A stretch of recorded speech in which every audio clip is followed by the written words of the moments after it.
সুদূর তেলেঙ্গানায় সোনার দোকানে লুট আর অভিযুক্ত ধরা পড়ল দক্ষিণ দিনাজপুরের তপন থানার ভাইয়োর স্কুলপাড়ার এলাকা থেকে। পুলিশ জানিয়েছে ধৃতের নাম মালেক মোল্লা। তপন থানা ও তেলেঙ্গানা পুলিশ যৌথভাবে তল্লাশি অভিযান চালিয়ে তাকে গ্রেফতার করে। মঙ্গলবার রাতে বালুরঘাট জেলা আদালতে তুললে বিচারক 7 দিনের ট্রানজিট রিমান্ডের নির্দেশ দিয়েছেন।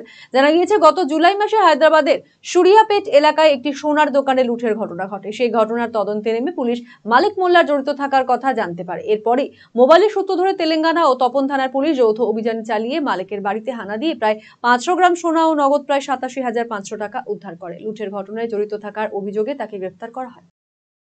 বিষয়টা যদি একটু বলেন। আজকে এখানে মালেক মোল্লা বলে একজনকে তেলেঙ্গানা পুলিশের সহায়তায়, এখানকার লোকাল পুলিশের সহায়তায় তেলেঙ্গানা পুলিশ অ্যারেস্ট করেছে। এর বিরুদ্ধে অভিযোগ হলো, এ যখন অন্ধ্রপ্রদেশের সুরিয়াপেট বলে একটা ডিস্ট্রিক্ট আছে, তার টাউনের নামও সুরিয়াপেট, সেখানে এক জুয়েলারি শপে বাগলারি বা ওই রাত্রেবেলা ওটা জুয়েলারি শপ লুটের অভিযোগ আছে এর বিরুদ্ধে। অন্যান্য আরও কিছু আসামি ওখানে ধরা পড়েছে, তাদের কাছ থেকে এর নামটা ট্রান্সফার হয়েছে এবং সেই সোর্সের বিশেষে অন্ধ্রপ্রদেশ পুলিশ বা এখন তেলেঙ্গানা পুলিশ এখানে এসে ওকে অ্যারেস্ট করেছে। ওর কাছ থেকে প্রায় 1/2 কেজি মতো সোনাও রিকভারি আছে। 7 দিনের পুলিশ ট্রানজিট রিমান্ড চেয়েছিল।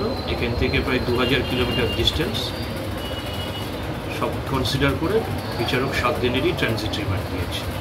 অর্থাৎ 7 দিনের মধ্যে ওকে ওইখানে ওই কোর্টে নিয়ে গিয়ে প্রডিউস করতে হবে। আপাতত পুলিশের হেফাজতে আছে, তেলেঙ্গানা পুলিশের।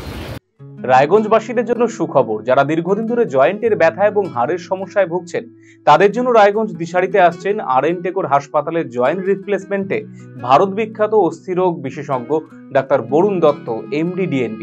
এখন থেকে প্রতি মাসের নির্দিষ্ট দিনে ডাক্তারবাবুকে দেখাতে আজই যোগাযোগ করুন দিশারি হেলথ কেয়ার, উকিলপাড়া, রায়গঞ্জ শাখায়। যোগাযোগ করুন 7477785509, 7477785512 এই নম্বরে।